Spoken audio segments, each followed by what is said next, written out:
দিনের শুরু হলো ঝমঝমিয়ে বৃষ্টি দিয়ে। কত সুন্দর ওয়েদারটা লাগছে, তাই না? আমার তো অসম্ভব লাগে যখন সকাল সকাল বৃষ্টি হয়। তো চারিদিকটা দেখো কি সুন্দর একটা শান্তও লাগছে আর এদিকে বৃষ্টিটা একদম ঝমঝমিয়ে পড়ছে। তো এরকম ওয়েদারে কার কার ভালো লাগে অবশ্যই জানিও। আর এরকম ওয়েদার মানেই চা আর ওয়েদার এনজয় করা, আর কি চাই, তাই না? তো কিছুক্ষণ এই সুন্দর ওয়েদারটা এনজয় করার পর তো ফিরে এলাম একদম বাস্তব জীবনে, যেখানে কাজ করতে হবে। তো রান্না বাড়া, সংসারের কাজ এসব তো করতেই হবে। তো এত সুন্দর ঝমঝমিয়ে বৃষ্টিটা দেখার একটা আলাদাই মজা। আর কি জানি আজকের ওয়েদারটা, বৃষ্টিটা যেন একটু বেশি সুন্দর ছিল। আর চারিদিকটাও তেমনই সুন্দর হয়ে গিয়েছিল। তো দেখো আজকে সারা দিনের ভিডিওটা সেরকমভাবে করা হয়নি, কিন্তু সন্ধ্যের দিকে আমি যখন এই মেসটা ক্লিন করছিলাম তখন আমি ভিডিও বানালাম। তো কয়েকদিন ধরেই এই যে মেসটা দেখতে পাচ্ছ, এটা জমা হয়েছে। তো আসলে কোনো জিনিস ইউজ করা হচ্ছে, এখানেই রাখা হচ্ছে, দেখো সব কিছু। তো এরকম করতে করতে না এত মেস জমা হয়ে গেছে এখানে।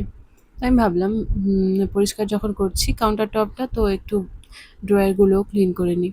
তো প্রথমে ড্রয়ারটা খুলতেই দেখলাম একদম ধুলো বালি হয়ে গেছে। তো ডিপ ক্লিনিং অনেক দিনই হয়নি, তাই এই অবস্থা। তো প্রথমে আমি সবথেকে ওপরের যে ড্রয়ারটা ছিল ওইটা দেখো আমি শুকনো কাপড় দিয়ে একটু মুছে নিয়েছি।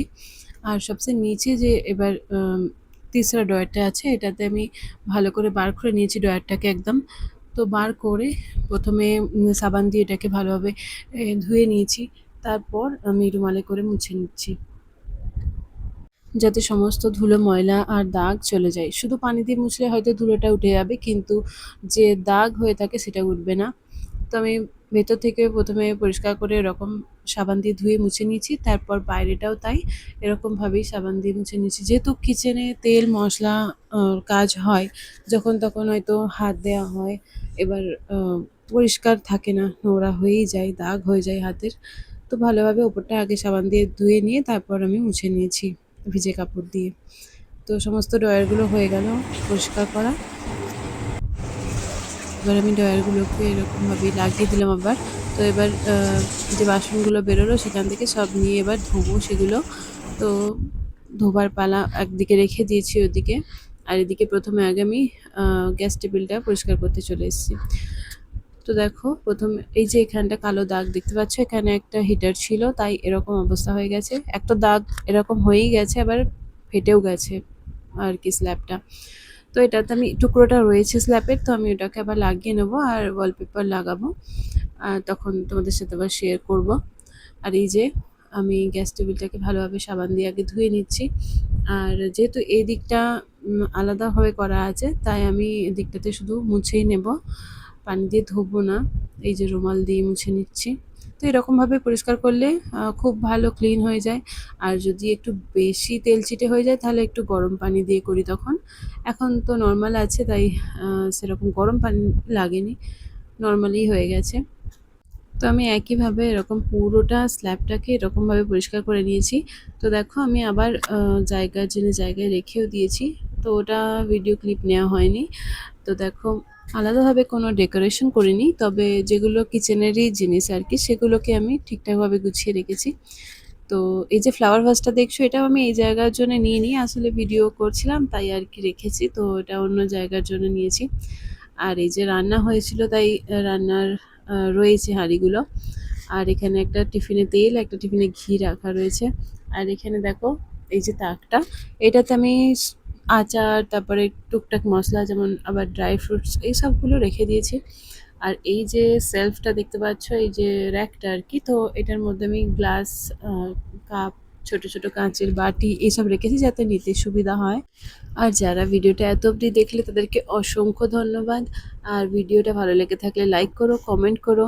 আর আগে তোমরা কি ভিডিও দেখতে চাও সেটা অবশ্যই আমাকে লিখে জানিও। আর যারা চ্যানেলে নতুন আছো তারা অবশ্যই চ্যানেলটা সাবস্ক্রাইব করে পাশে থেকো। আশা করি আগের ভিডিওগুলো তোমাদের আরও ভালো লাগবে। আগে আরও অন্য ভিডিও আসতে চলেছে নতুন, তোমরা দেখতে থাকো আর অবশ্যই সাপোর্ট করো। এই যে তেলের কন্টেনারটা দেখছো, এটা আমি অনলাইন অর্ডার করেছিলাম, কিন্তু তেলটা কন্টেনারটা দেখছি অতটা ভালো নয়। আসলে দেখতে ভালো লাগছিল।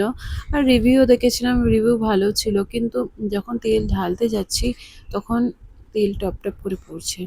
তো আমি ভাবলাম কি জানি আমার সাথে এরকম হয়েছে। তো ওর রাবারটা ঠিকঠাক নয়। তো কি আর করা যায়? কিছু করার নেই। তো দেখো এই ড্রয়ারের মধ্যেও আ এই যে টুকটাক বাসন রাখা হয়েছে। এখনো সব বাসন রাখা হয়নি। যেগুলো ধুয়েছিলাম ওগুলো সব শুকাবার জন্য রেখে দিয়েছি। আর এই যে বাইরে থেকে যেহেতু ক্লিন করে নিয়েছি, তো দেখো কতটা পরিষ্কার লাগছে, তাই না? আর যা বলছিলাম, তেলের শিশিটা জানি না আমারই শুধু খারাপ এসছে কিনা, কিন্তু যারা নেবে তারা একটু প্রথমে চেক করে নিও। তো কাজ-টাজ কমপ্লিট করে এসে গেছিলাম ছাদে। তো খুব সুন্দর ওয়েদারটা ছিল। আর এটা দেখো নেক্সট ডে মর্নিং। আর মর্নিংয়ে আমি দেখাচ্ছি, দেখো পিওপিটা কমপ্লিট হয়ে গেছে। লাইটও লাগানো হয়ে গেছে। আ আমার তো খুব ভালো লাগছে। তোমাদের কেমন লাগছে অবশ্যই জানিও। আর হ্যাঁ, পাখাটা এটা পুরনো পাখা লাগানো আছে। অবশ্যই নতুন লাগানো হবে। সেটার কালার হয়ে গেলে তারপর লাগানো হবে আরকি। তো তোমাদের যদি ভিডিওটা ভালো লেগে থাকে অবশ্যই তাহলে লাইক করো, কমেন্ট করো আর শেয়ার অবশ্যই করো। আর চ্যানেলে নতুন হয়ে থাকলে অবশ্যই সাবস্ক্রাইব করো। তো আজকে ভিডিওটা এই অবধি। দেখা হচ্ছে নতুন কোনো ভিডিওতে। তো তত অবধি ভালো থেকো।